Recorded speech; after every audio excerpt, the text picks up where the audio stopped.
रजीम बिस्मिल्लाहिर्रहमानिर्रहीम। अस्सलाम वालेकुम माय डियर स्टूडेंट्स, उम्मीद करता हूँ आप सारे खैरियत से होंगे और मज़े में होंगे। वेलकम करता हूँ वाइट चैक एकेडमी में, एक ऐसा प्लेटफॉर्म के जहाँ पे आप सिर्फ एक सब्जेक्ट नहीं बहुत सारे सब्जेक्ट को बहुत सारे टीचर्स के साथ इंशाल्लाह पढ़ेंगे। तो अगर आप चैनल पे न्यू है तो चैनल को सब्सक्राइब कर दीजिएगा और अपने दोस्तों के साथ भी शेयर कर दीजिएगा, क्योंकि हम सारे कोर्सेज कंप्लीट कोर्सेज इंशाल्लाह आपके सामने लेके आएंगे। आज का जो हमारा टॉपिक है दैट इज़ इलेक्ट्रोड पोटेंशियल। क्या है इलेक्ट्रोड पोटेंशियल? इलेक्ट्रोड पोटेंशियल इसमें हम पढ़ेंगे, फिर हम पढ़ेंगे स्टैंडर्ड इलेक्ट्रोड पोटेंशियल, ठीक है। उसके बाद हम इंशाल्लाह इसमें पढ़ेंगे कि स्टैंडर्ड इलेक्ट्रोड पोटेंशियल के जो टाइप्स हैं वो भी पढ़ेंगे, स्टैंडर्ड हाइड्रोजन इलेक्ट्रोड वो भी इंशाल्लाह इसमें पढ़ेंगे, और फिर हम सिग्निफिकेंस ऑफ इलेक्ट्रोड पोटेंशियल, ये सारी चीज़ें हम इस लेक्चर में इंशाल्लाह वो कवर करेंगे, ठीक है। तो चलो हम स्टार्ट कर लेते हैं। इलेक्ट्रोड पोटेंशियल को हम बेसिकली ई से डिनोट करते हैं, तो हम लिख सकते हैं कि ई, आप इसको वहां पे भी लिख सकते हैं और यहाँ पे भी, लेकिन मोस्ट सुटेबल आप इसको यहीं पे लिख लें कि इलेक्ट्रोड पोटेंशियल को हम ई से डिनोट करते हैं, स्टैंडर्ड इलेक्ट्रोड पोटेंशियल को हम ई नॉट से, अगर मैं इसको थोड़ा सा और इसको हम ई नॉट से रिप्रेजेंट कर सकते हैं, ठीक है। तो और स्टैंडर्ड हाइड्रोजन इलेक्ट्रोड शी, वो आप सबको पता है कि शी किसके लिए स्टैंड होता है। तो चलो हम सब स्टार्ट कर लेते हैं कि इलेक्ट्रोड पोटेंशियल बेसिकली वर्क कैसे करता है। तो इलेक्ट्रोड पोटेंशियल का हमारे पास, हम यहाँ पे एक डायग्राम बनाने की कोशिश कर लेते हैं कि हमारे पास, हम सपोज करते हैं कि इस तरह का एक कंटेनर है, ठीक है। उसमें ये एक रॉड, मेटल रॉड, इसमें ये डिप है, ठीक है। अब यहाँ पे हमारे पास सोल्यूशन है, ठीक है, एक इलेक्ट्रोलाइटिक सोल्यूशन है, इलेक्ट्रोलाइटिक सोल्यूशन है। अब इसमें सबसे पहले हम इसको डिनोट कर लेते हैं कि ये हमारे पास एक मेटल है, ठीक है, सॉलिड, और ये एक्ट कर रहा है एज अ इलेक्ट्रोड। एक्ट क्या कर रहा है, इसको हम कहते हैं इलेक्ट्रोड, ठीक है। अब हमारे पास नीचे जो सोल्यूशन है, तो वो सोल्यूशन हमारे पास क्या है, वो सोल्यूशन हमारे पास इस इलेक्ट्रोड का ही सोल्यूशन होगा, मतलब ये कि इस मेटल का ही सोल्यूशन होगा।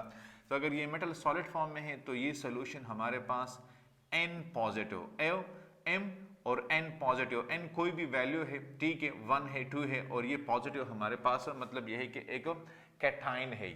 ये Mn मैंगनीज वाला नहीं है, ये Mn पॉजिटिव है, ठीक है, और ये 1 मोलर सोल्यूशन है, सपोज ये हमने लिया हुआ है। क्योंकि इलेक्ट्रोड पोटेंशियल जब आप मालूम करेंगे तो इसमें आपने ये बात याद रखनी होगी कि जो आपका इलेक्ट्रोड होगा जिस स्पीशी का, तो जो नीचे सोल्यूशन होगा वो भी उस स्पीशीज के ही होंगे, ठीक है।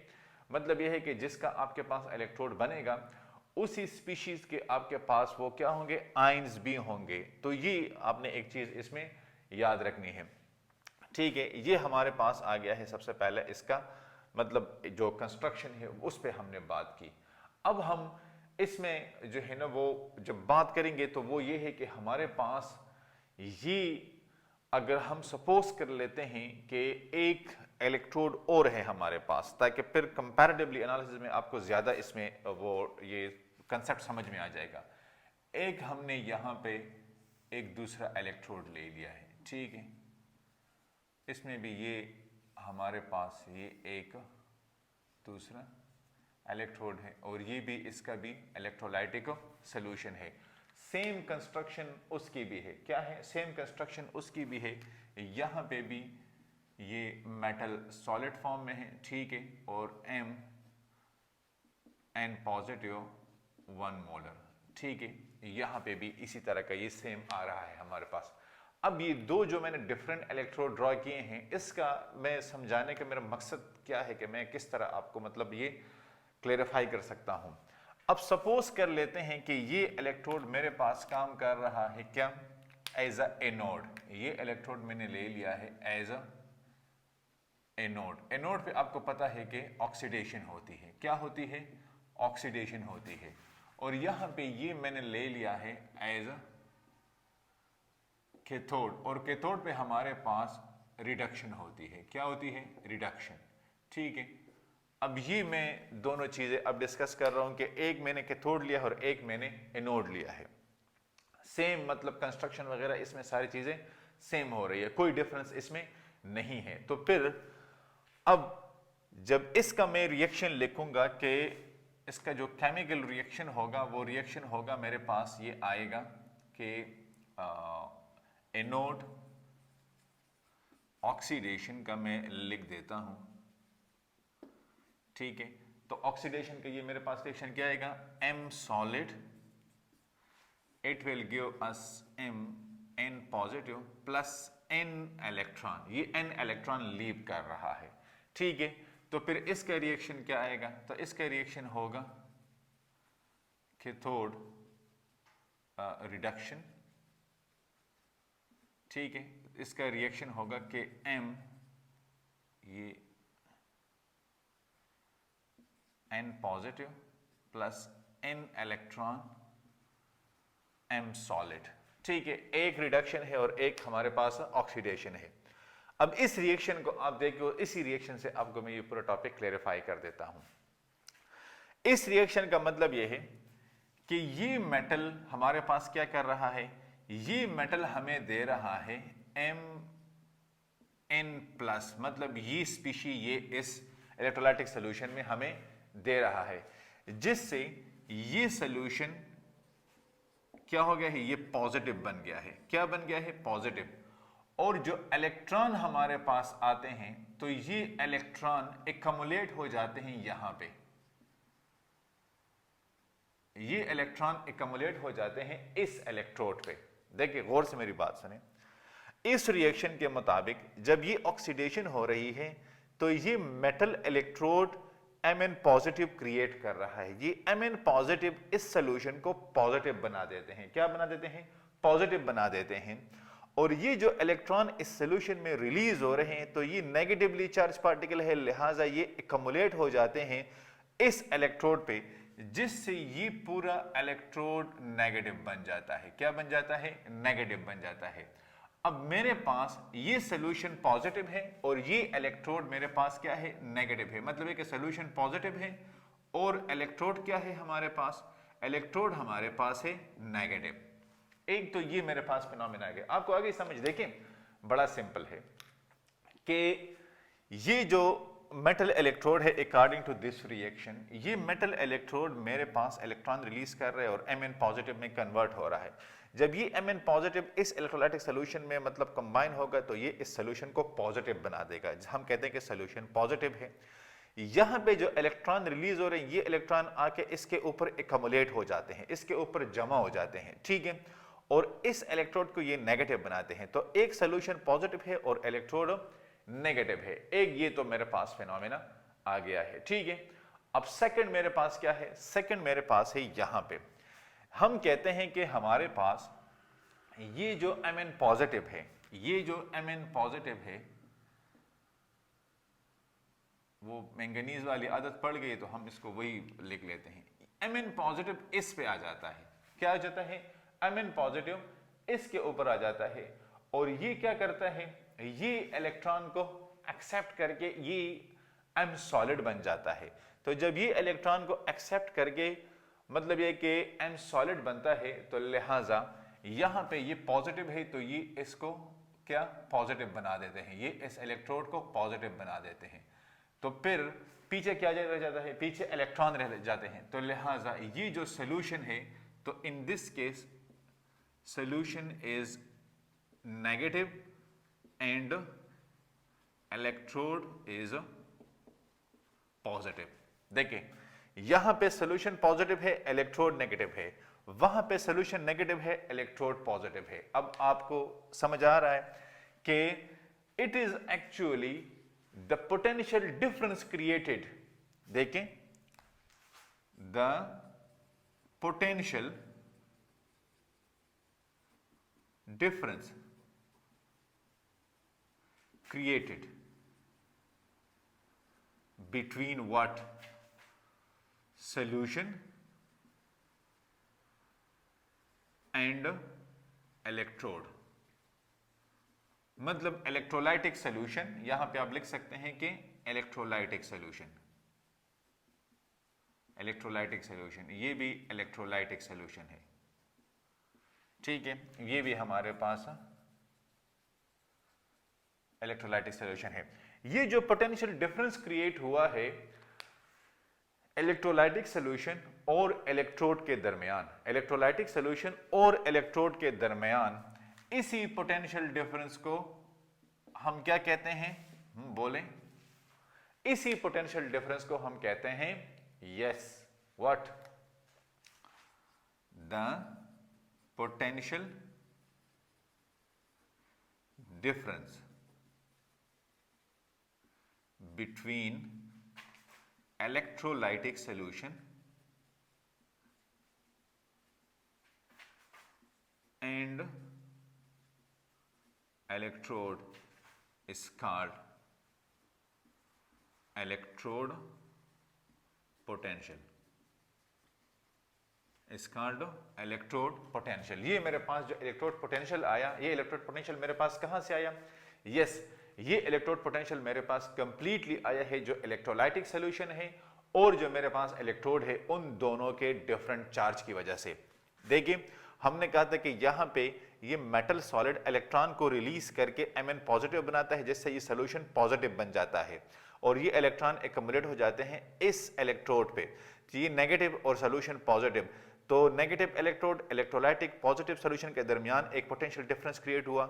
यहाँ पे ये हमारे पास इन कांटेक्ट होते हैं, इस इलेक्ट्रोड के साथ ये टकराते हैं, तो इस इलेक्ट्रोड के साथ टकरा के ये इलेक्ट्रोड इसको एज अ मेटल सॉलिड, तो ये यहाँ पे डिपॉजिट हो जाता है, ये एज अ मेटल सॉलिड यहाँ पे डिपॉजिट हो जाता है। ऑलरेडी इस पे डिस्कशन हो चुकी है सेल्स में, ठीक है। तो यहाँ पे ये हमारे पास जो इलेक्ट्रोड है ये पॉजिटिव हो गया, पीछे जो सोल्यूशन है वो हमारे पास नेगेटिव आ गया है। क्या आ गया है?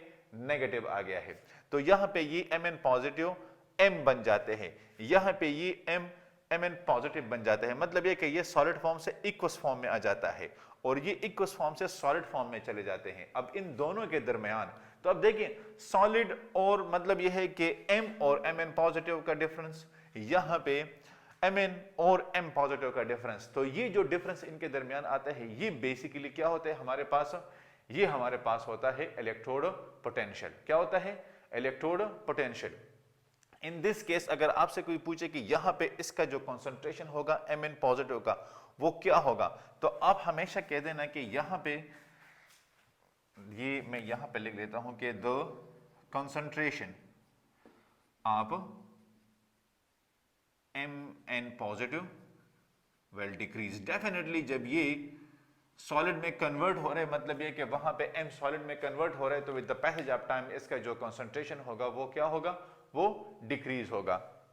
एंड द रेस्ट के जो potential difference between the electrolytic solution and electrode is called potential, electrode potential is called electrode potential. ये तो हमारे पास आ गया है इलेक्ट्रोड पोटेंशियल। देखिए मैं फिर आपको कह देता हूं कि इलेक्ट्रोड पोटेंशियल हमारे पास क्या है। इलेक्ट्रोड पोटेंशियल हमारे पास है कि जो बेसिकली हमारे पास क्रिएट होता है इलेक्ट्रोलाइटिक सॉल्यूशन का और इलेक्ट्रोड का, दोनों के जो चार्ज का डिफरेंस आता है, जो पोटेंशियल डिफरेंस क्रिएट होता है, ठीक है। अब इससे ये पता चल जाता है कि ये जो हमारा इलेक्ट्रोड होता है ये एज अ कैथोड भी काम कर सकता है और ये एज अ एनोड भी काम कर सकता है। मतलब ये है कि ये डिपेंड करता है कि आप इसके साथ कौन सा इलेक्ट्रोड पर अटैच करते हो, जो सर्किट आप कंप्लीट कर लेते हो, तो ये आपके साथ दोनों तरीके से काम कर सकते हैं। अब इन दोनों चीजों के पोटेंशियल, जो इलेक्ट्रोड पोटेंशियल है उसको हम किस चीज से डिनोट करते हैं और उसके फिर टाइप्स क्या होते हैं, ठीक है। तो यहां से तो मैंने आपको बता दिया कि ये एज अ कैथोड भी काम करता है और ये एज अ एनोड भी काम करता है। ये बात आपके जहन में मतलब होनी चाहिए। आप इसका स्क्रीनशॉट ले लें, इसके बाद मैं आपको इसके मतलब टाइप्स करवा देता हूं।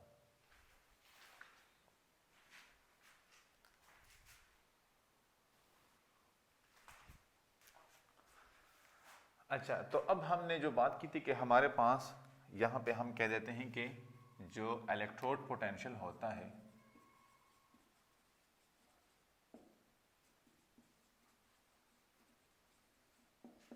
इसको हम E से डिनोट करते हैं। क्या है? E से डिनोट करते हैं। आपको ये पता होना चाहिए कि इलेक्ट्रोड पोटेंशियल और स्टैंडर्ड इलेक्ट्रोड पोटेंशियल दोनों E से डिनोट होते हैं। थोड़ा सा फर्क है, वो मैं आगे आपको बताता हूं। अब इसके फर्दर हमारे पास 2 टाइप्स है। क्या है? फर्दर हमारे पास 2 टाइप्स है। यहां पे हम कह देंगे कि टाइप्स।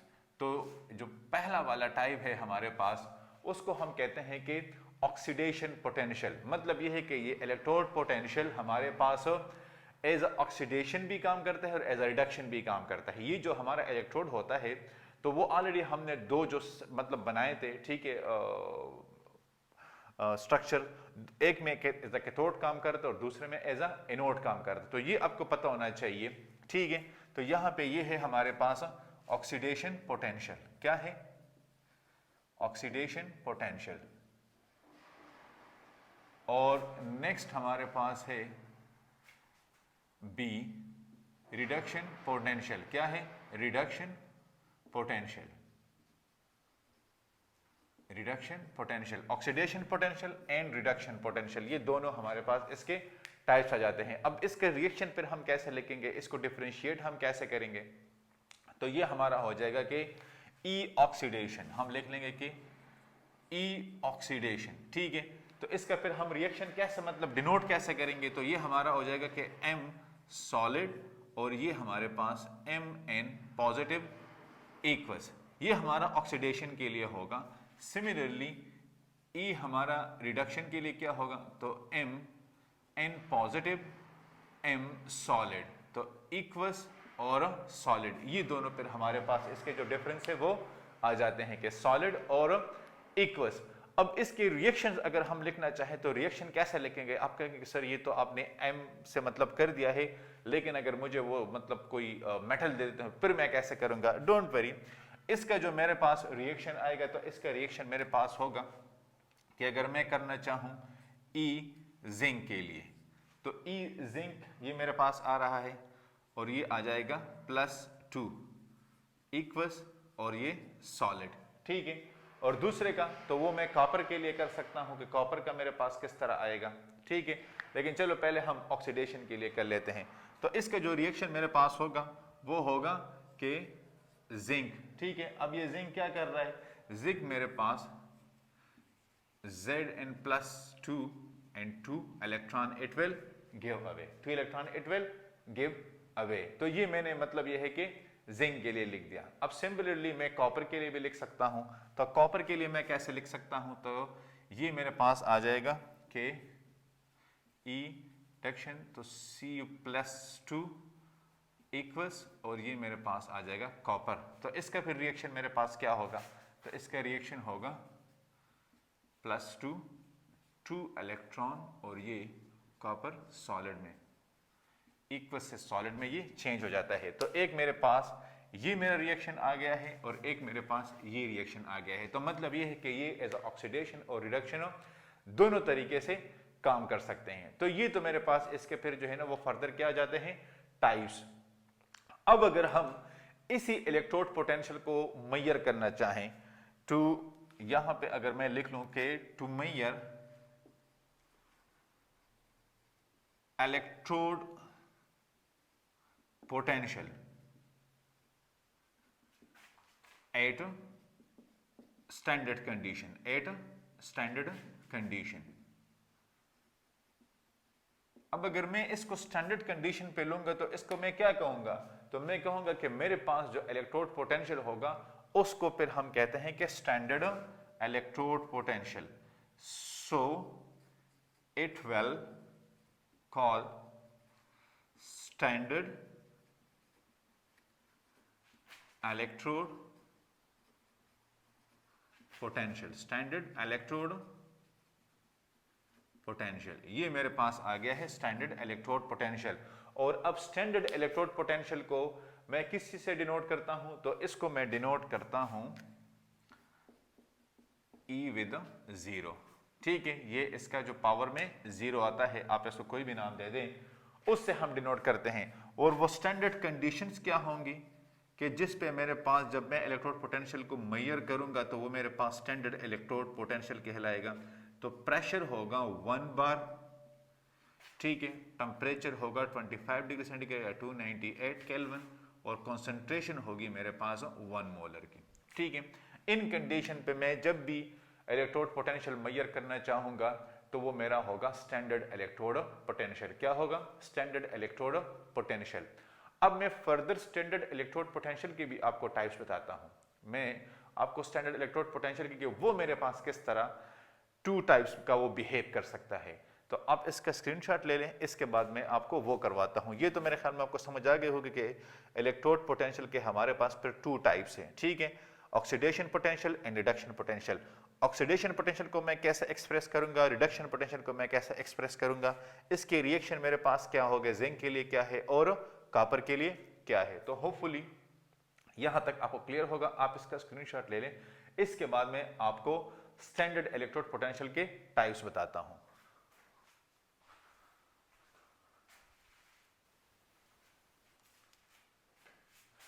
अच्छा, अब इसके बाद जो मैंने आपसे बात की थी कि हम स्टैंडर्ड इलेक्ट्रोड पोटेंशियल को भी फर्दर टाइप्स में डिवाइड कर लेते हैं। तो ये मेरे पास आ जाएगा कि स्टैंडर्ड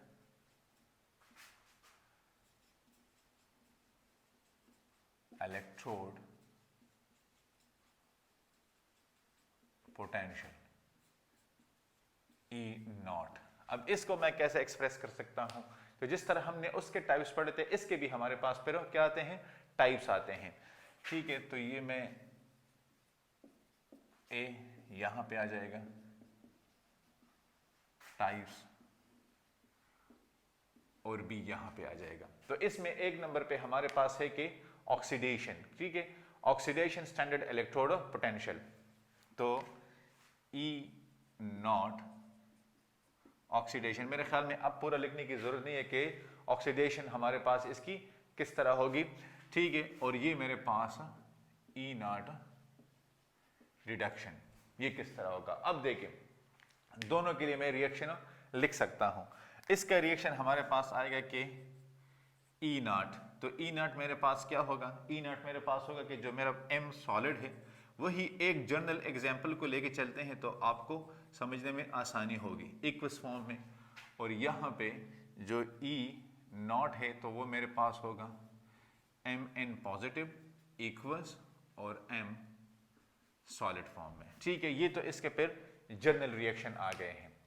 अब अगर यहाँ पे हम थोड़ा सा इसको और मतलब एलाबोरेट करें, तो हर एक जो हमारे पास मेटल होता है, हर एक इलेक्ट्रोड जो हमारे पास होता है, उसका फिक्स पोटेंशियल होता है। क्या होता है, फिक्स पोटेंशियल होता है। ये बात गौर से आप सुने कि every electrode has a particular fixed electrode potential, ठीक है, उसका जो फिक्स इलेक्ट्रोड पोटेंशियल है। तो फिर इसमें डिफरेंशिएशन कहां पे आ जाता है, डिफरेंशिएशन आ जाता है हमारे पास, फॉर एग्जांपल अगर हमारे पास इलेक्ट्रोड है कि सिल्वर है, ठीक है, कॉपर है, जिंक है, तो इसकी वैल्यूज देखें तो इसकी आपको बड़ी कांस्टेंट वैल्यूज आएगी। और भी हमारे पास इस तरह के जो वो मेटल्स आते हैं। तो ये जो मैं एक स्टेप आपको यहां पे लिखवा रहा हूं कि E नॉट ऑक्सीडेशन, ये हमेशा बराबर होगा किस चीज के, माइनस E नॉट रिडक्शन के, ठीक है। मतलब ये है कि अगर कोई भी मेटल हम ले लें, वो उसको हम एज ऑक्सीडेशन ले लें, वो बराबर होगा रिडक्शन के। मतलब है कि वो दोनों तरीके से काम कर सकता है। अब इसको आपके थोड़ा सा आपके माइंड में मतलब कंफ्यूजन के सर ये कैसे हो सकता है, डोंट वरी, इसका मैं आपको एग्जाम्पल देता हूं। एग्जाम्पल यहां पे हम ले लेंगे और एग्जाम्पल में हम कॉमन जिंक को इस्तेमाल कर लेते हैं, ठीक है, कि जिंक इलेक्ट्रोड है और उसकी ऑर्बिट्रली हम एक वैल्यू ले रहे हैं,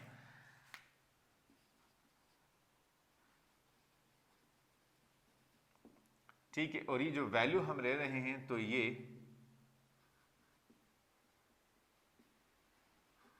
आर्बिट्री हम इसकी एक वैल्यू ले रहे हैं, एक जनरल वैल्यू हम सपोज करके ले रहे हैं। आप इसमें यहां पे आप कुछ भी मतलब ले सकते हैं, आप कोई भी वैल्यू इसके लिए ले सकते हैं। फॉर एग्जांपल यहां पे ये हो रही है ऑक्सीडेशन, क्या हो रहा है, ऑक्सीडेशन।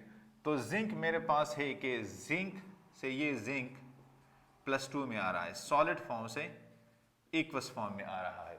तो आप कहेंगे सर इसका फिर रिएक्शन क्या होगा, तो रिएक्शन तो ऑलरेडी मैं करवा भी चुका हूं, कोई इतना मसला नहीं है। जिंक से ये जिंक +2 इलेक्ट्रॉन, और ये जो E ऑक्सीडेशन की वैल्यू है वो है 1.1 वोल्ट, ठीक है।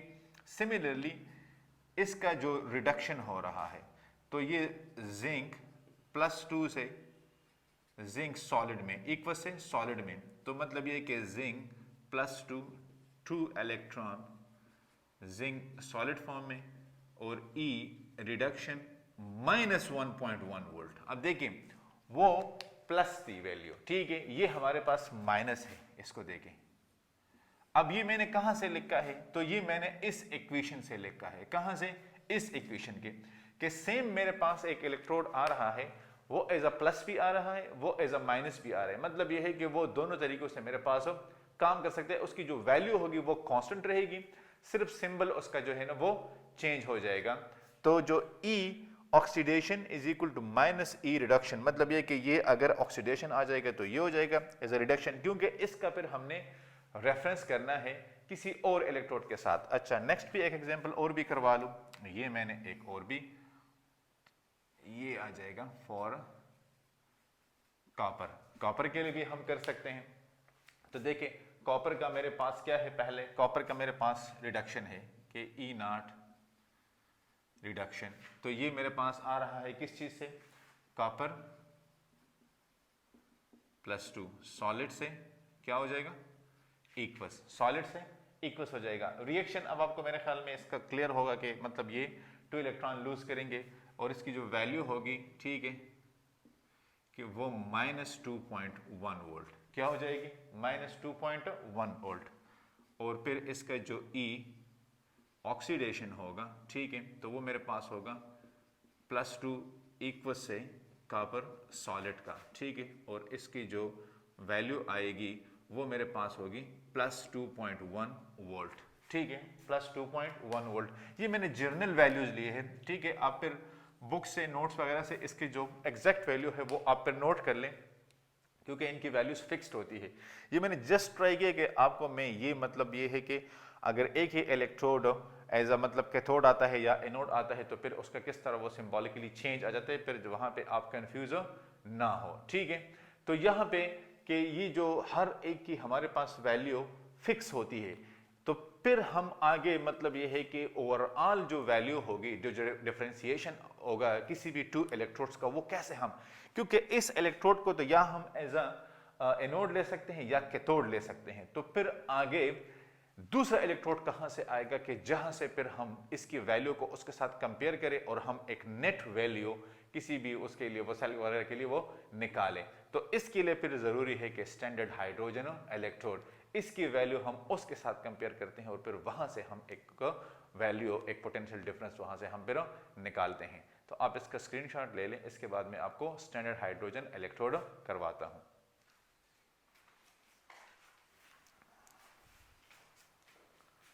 अच्छा, तो यहाँ पे अब हम बात करते हैं कि जिस तरह हर एक एलिमेंट की अपनी एक फिक्स इलेक्ट्रोड पोटेंशियल होती है, तो यहाँ पे कि so every element has fixed electrode potential, ठीक है, कि हर एक एलिमेंट की अपनी एक फिक्स्ड हमारे पास क्या होती है, वो इलेक्ट्रोड पोटेंशियल की वैल्यू होती है। तो देन तो यहां पे हम कहेंगे कि उसी वैल्यू को हम क्या करते हैं, will be compared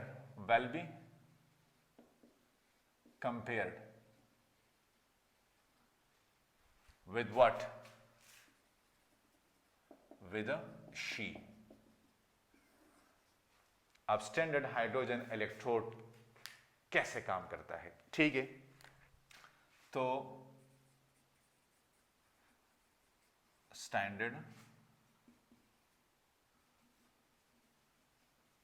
hydrogen electrode she, तो इसका हम क्या पढ़ेंगे, यहां पे हम पढ़ेंगे कि हाउ परफॉर्म एंड वर्क, ये काम कैसे करता है। ये बहुत ज्यादा जरूरी है कि इसका स्ट्रक्चर पहले आप सब समझ लें, ठीक है। तो हमारे पास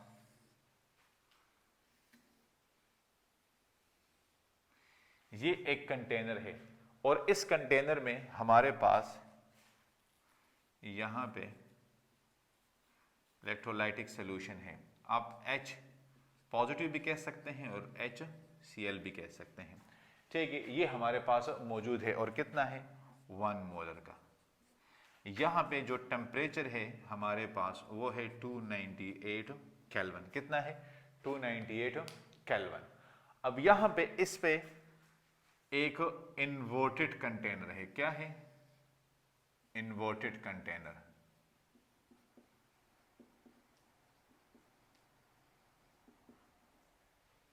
और इसके अंदर एक प्लैटिनम वायर है जो कि ये है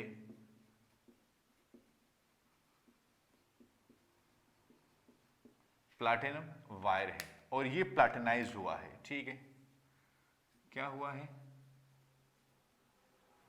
प्लैटिनाइज, ब्लैक प्लैटिनम का। ठीक है, अब यहां पे इसके साथ ही वहां पे भी हो सकता है, यहां पे भी हो सकता है।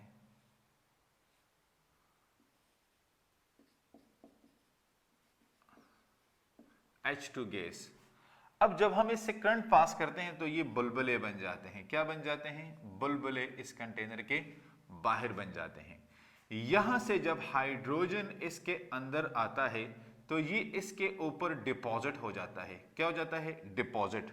यहां पे हम लिख सकते हैं कि H2 will deposit until cover all the platinum wire। इसकी डिपोजिशन इस प्लैटिनम वायर पे तब तक जारी रहेगी इस H2 की जब तक ये कंप्लीटली कवर नहीं हो जाता। ठीक है, जब तक ये कंप्लीटली कवर नहीं हो जाता। लेकिन यहां पे मैं आपको कहूंगा कि H2 will deposit, इसको अगर मैं हटा दूं और इसकी जगह मैं एक वर्ड लिख लूं कि H2L, मैं इसको चेंज कलर से लिखता हूं एडजॉर्ब। क्या मतलब हुआ इसका, मैंने एडजॉर्ब लिख किया। एक एडजॉर्ब है और एक एब्जॉर्ब है, ABSORB ADSORB, दोनों में क्या फर्क है। एब्जॉर्ब जब भी आता है तो वो एक केमिकल रिएक्शन कर देता है। ठीक है, केमिकल, लेट सपोज कपड़ों पे दाग लग गए और पक्के वाले दाग लग गए, जिसने फैब्रिक्स के साथ एक केमिकल रिएक्शन कर दिया है, उसको हम कहते हैं एब्जॉर्ब, जो कि कंप्लीटली डिसॉल्व हो जाता है। एक होता है एडजॉर्ब। एडजॉर्ब का मतलब यह है कि ये एक सरफेस फिनोमेना है। ठीक है, जिस तरह कपड़ों के ऊपर वो कच्चे दाग लग गए और वो रिमूव हो गए, तो ये केमिकल रिएक्शन नहीं करते, ये इसके ऊपर डिपॉजिट तो हो गए लेकिन किसी भी रिएक्शन के थ्रू वगैरह के हम इसको वहां से रिमूव कर सकते हैं। तो इसलिए मैंने एडजॉर्ब का वर्ड यहाँ पे इस्तेमाल किया। तो ये तब तक इसके सरफेस के ऊपर एडजॉर्ब होगा जब तक ये हमारे पास, इसका मतलब क्या होगा, ये कंप्लीटली इस प्लैटिनम वायर को कवर नहीं करता, तब तक ये इसके ऊपर एब्जॉर्ब होता रहेगा। तो ये H2 गैस इसके इस पाइप के अंदर या इस होल के अंदर या इस मतलब ये है कि दरवाजे के थ्रू इस प्लैटिनम वायर के ऊपर एब्जॉर्ब हो रहा है। ये तो बेसिकली ये HCl H पॉजिटिव का, ठीक है, ये सोल्यूशन है हमारे पास इलेक्ट्रोलाइटिक 1 मोल कंसंट्रेशन के साथ और 298 केल्विन टेम्परेचर पे ये हमारे पास ये काम कर रहा है। तो अब ये जो इलेक्ट्रोड है ये वाला, इसका आप कहेंगे कि सर ये इतना मुश्किल इलेक्ट्रोड कौन बनाएगा, तो आप इसका सिंपल सा भी मॉडल बना सकते हैं, जरूरी नहीं है कि आप इतना मुश्किल बना ले। अब यहां पे सिंपल सा एक इलेक्ट्रोड बना ले, ठीक है, इसके ऊपर ये डिपोजिशन हुई है, हम कहेंगे कि सिंपल, ठीक है, ये एक सिंपल फॉर्म है हमारे पास। अब इस इलेक्ट्रोड पोटेंशियल, इसकी जो इलेक्ट्रोड पोटेंशियल है उसकी वैल्यू क्या है, सो द इलेक्ट्रोड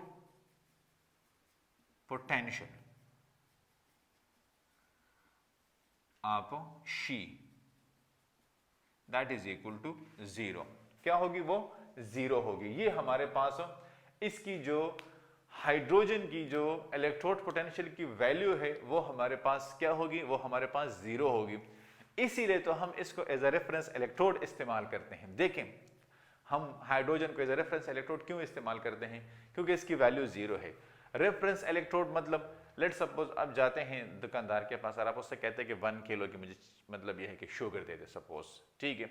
अब वहां से वो एक मतलब पार्ट उठाता है एक मेटल का, वो बताता है उसके ऊपर 1 kg का वो लिखा होता है, वो उसके ऊपर रख देता है, वो कंपैरिजन कर रहा होता है इस मटेरियल का उसके साथ, आपके शुगर का उस मेटल के साथ, वो एज ए रेफरेंस इस्तेमाल होता है, उसके साथ कंपैरिजन हो रही होती है। लेट्स सपोज आप कहते हैं कि भाई फलाना आउटस्टैंडिंग प्लेयर है, टॉप प्लेयर है, तो फिर आप दुनिया के टॉप प्लेयर के साथ इस प्लेयर का कंपैरिजन करोगे, रिकॉर्ड्स मैच करोगे, तो फिर आपके पास कोई नेट वैल्यू आएगी। इसी तरह ये जो शी है, स्टैंडर्ड हाइड्रोजन इलेक्ट्रॉन, इसकी जो इलेक्ट्रोड पोटेंशियल की वैल्यू है वो हम जीरो लेते हैं।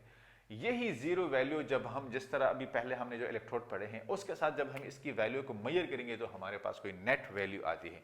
इसीलिए हम शी को एज अ रेफरेंस इलेक्ट्रोड इस्तेमाल करते हैं। ठीक है, अब इसके ये जो मैंने आपको डायग्राम ड्रॉ किया है, इसके मैं आपको रिएक्शन लिखवाता हूं आगे के, इसके रिएक्शन कैसे होंगे कि शी एज अ एनोड भी काम करता है और शी एज अ कैथोड भी काम करता है। जिस तरह पहले इलेक्ट्रोड का हमने पढ़ा है कि वो एज अ एनोड और एज अ कैथोड काम करते हैं, इसी तरह शी भी एज अ एनोड और एज अ कैथोड काम करता है। कैसे करता है, आप इसका स्क्रीनशॉट ले लें, इसके बाद मैं आपको वो करवाता हूं।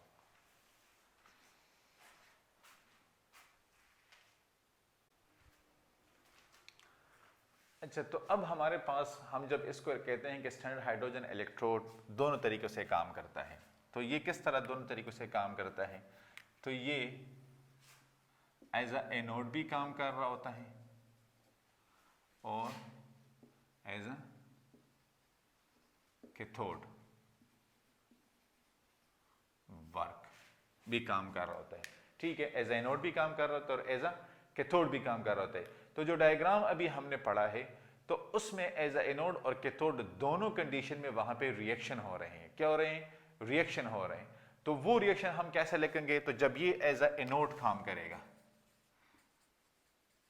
एज अ एनोड, तो ऑक्सीडेशन होगी। ठीक है, तो ऑक्सीडेशन का इसका रिएक्शन हमारे पास क्या आएगा, तो ऑक्सीडेशन का इसका रिएक्शन हमारे पास होगा कि H2 गैस, ठीक है, it will give us 2H positive equals +2 electron, +2 electron. ठीक है, और ये इसकी जो वैल्यू होगी ये हमारे पास क्या होगी, 0 वोल्ट। क्या होगी, 0 वोल्ट। ठीक है, और जब ये एज अ कैथोड काम करेगा, एज अ कैथोड, तो इसकी जो रिडक्शन होती है, तो ये इसी रिएक्शन को आप उलट कर लें कि 2H positive equals 2 electron, it will give us H2 gas.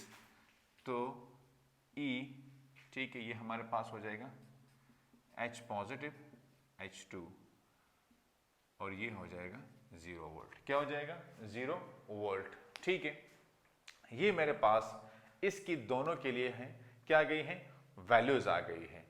अब इसके बाद मैं क्या करने जा रहा हूं, इसके बाद मैं आपको सिग्निफिकेंस ऑफ इलेक्ट्रोड पोटेंशियल बताऊंगा और एंड में मैं आपको एक बेहतरीन इसके साथ एग्जांपल भी दूंगा।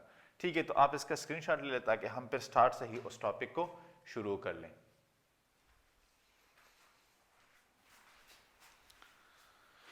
अच्छा, तो गाइज अब हमारा आता है क्या कि सिग्निफिकेंस ऑफ इलेक्ट्रोड पोटेंशियल। तो इसका सिग्निफिकेंस, तो इसके साथ मैं आपको एक दो एग्जांपल्स भी मतलब ये है कि इंशाल्लाह दूंगा और आपको बड़े यूनिक और ज़बरदस्त से वो लगेंगे। तो अगर आप चैनल को सब्सक्राइब नहीं किया तो सब्सक्राइब कर दीजिएगा। ठीक है, द नंबर 1 इज कि ये हमें क्या देता है, tendency of an element to get oxidise, give the tendency of an element to get oxidized or reduced। ठीक है, कि हम ये इंफॉर्मेशन भी हमारे पास आती है कि कौन सा एलिमेंट ऑक्सीडाइज हो रहा है या रिड्यूस हो रहा है। तो इलेक्ट्रोड पोटेंशियल की वैल्यू से, उसके प्लस और माइनस से हमें ये अंदाजा लग जाता है कि हमारे पास ये जो एटम है, ये जो एलिमेंट है, ये ऑक्सीडाइज हो रहा है कि रिड्यूस हो रहा है। उस वैल्यू को देख के ही अब सेल में जाके वहां पे इसको निकालना और फिर इलेक्ट्रोड को देखना ये पॉसिबल नहीं होता। इसकी जो नेट वैल्यू आती है वहां पे प्लस और माइनस से ही हम अंदाजा लगा सकते हैं कि ये हमारे पास ऑक्सीडाइज हो रहा है या रिड्यूस हो रहा है। ठीक है, सेकंड हमारे पास कि इफ सेकंड के अगर हमारे पास स्टैंडर्ड रिडक्शन पोटेंशियल देखें, द मोर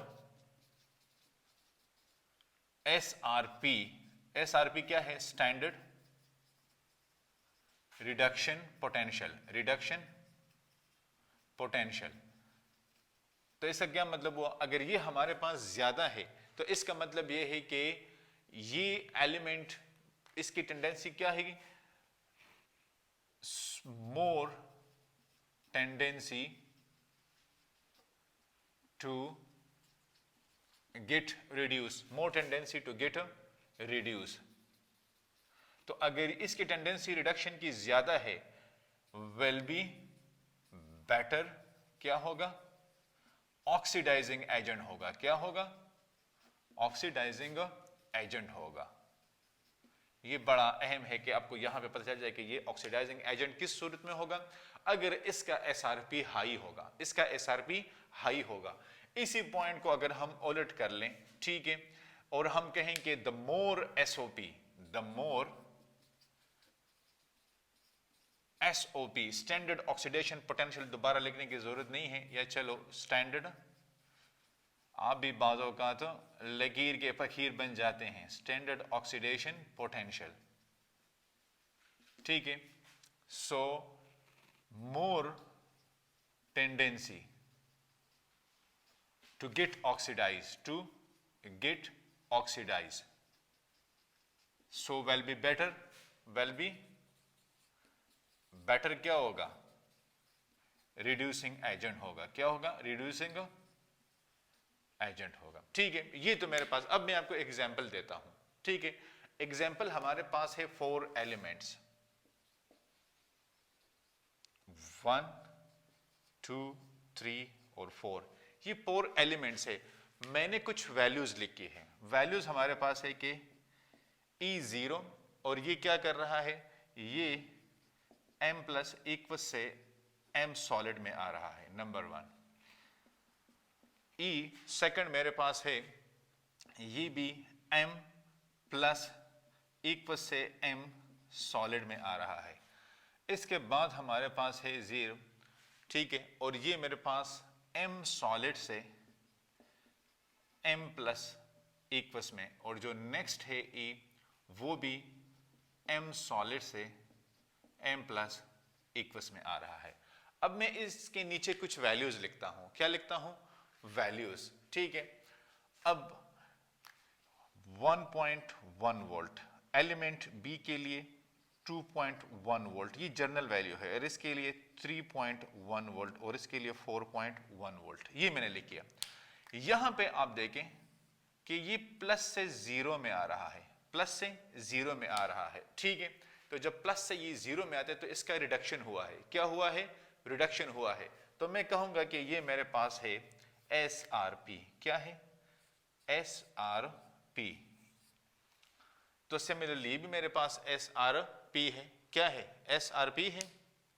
हाँ बोले, SOP है। क्या है? SOP है। तो अब आप देखें कि मेरे पास जो हाईएस्ट SRP है वो किसकी है? वो इसकी है। अगर मैं अब यहां पे लिख लूं कि -1.1 वोल्ट, -2.1 वोल्ट, -3.1 वोल्ट, -4.1 वोल्ट। अब ये वैल्यू, ठीक है, सबसे ज्यादा है, और ये वैल्यू, ये दोनों वैल्यू सबसे ज्यादा है। क्या है? सबसे ज्यादा है। सो मोर SRP मीन बेटर, क्या होगा? ऑक्सीडाइजिंग एजेंट होगा। क्या होगा? बेटर ऑक्सीडाइजिंग एजेंट होगा। जब SRP की वैल्यू हाई होगी तो ये मेरे पास बेहतरीन क्या होगा? यस, ऑक्सीडाइजिंग होगा। अब यहां पे देखें, 0 से +1 में आ रहा है, 0 से +1 में आ रहा है, तो ऑक्सीडेशन हुई है। तो मैं कहूंगा कि SOP, standard oxidation potential.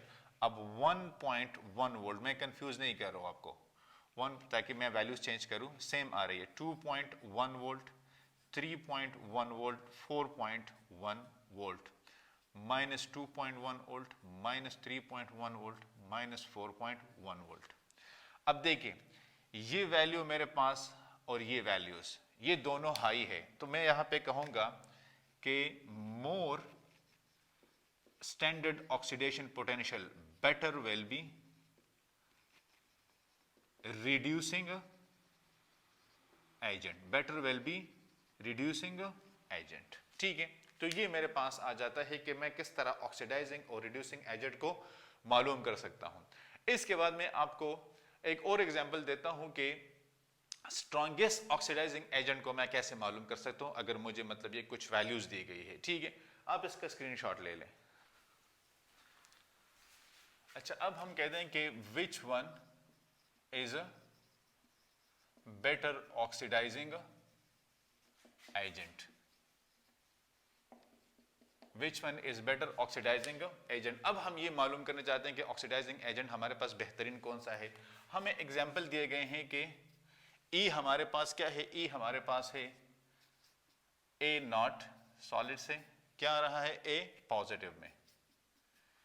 Second, और इसकी वैल्यू क्या है, इसकी वैल्यू हमें दी गई है 1.1 वोल्ट। सेकंड हमारे पास है कि E पॉजिटिव 0, ठीक है, और B 0 से B -1 में। ठीक है, सॉलिड और E को उसका फिर आप लोग खुद लिख लेना, और वैल्यू है 3.1 वोल्ट।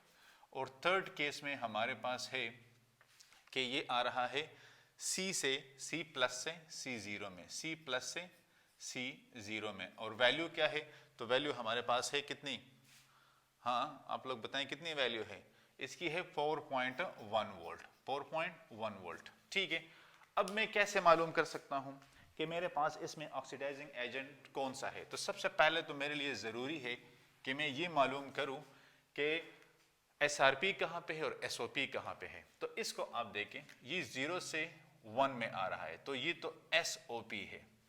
ठीक है, ये 0 से -1 में, तो ये SRP है, और ये मेरे पास +1 से 0 में आ रहा है, तो ये भी SRP है। लिहाजा आई नीड टू कन्वर्ट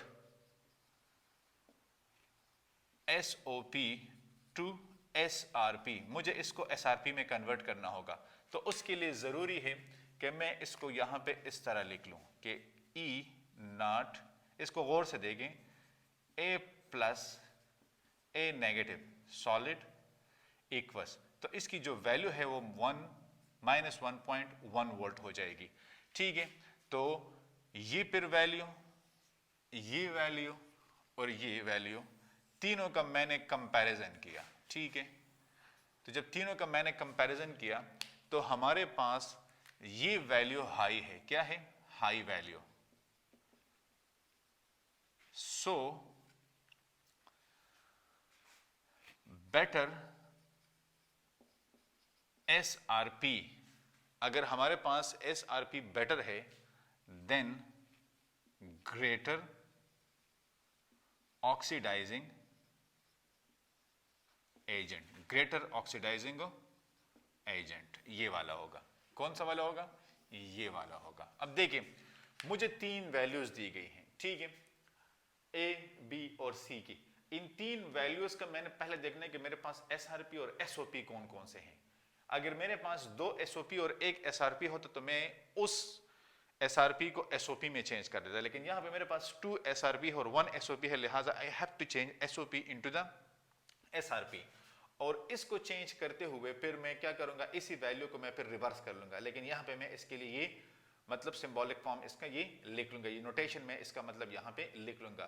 तो -1.1, 3.1 और 4.1, तो वो वैल्यू हाई है। तो अगर मेरे पास SRP हाई है तो इट मीन कि ये वाला मेरे पास बेहतरीन ऑक्सीडाइजिंग एजेंट है। तो guys, with this we are summing up all the जो क्या है हमारे पास के स्टैंडर्ड इलेक्ट्रोड पोटेंशियल, ठीक है, electrode potential, standard hydrogen electrode potential, और फिर सिग्निफिकेंस ऑफ इलेक्ट्रोड पोटेंशियल, ये सारी चीज़ें मैंने आपके सामने मतलब यार की। इसके बाद हम इंशाल्लाह पढ़ेंगे EMF, ठीक है, लेकिन वो नेक्स्ट लेक्चर में। तो अगर आप चैनल पे न्यू है तो चैनल को सब्सक्राइब कर दीजिएगा, अपने दोस्तों के साथ भी शेयर कर दीजिएगा। इंशाल्लाह मुलाकात होगी नेक्स्ट लेक्चर में, तब तक के लिए अल्लाह हाफिज़।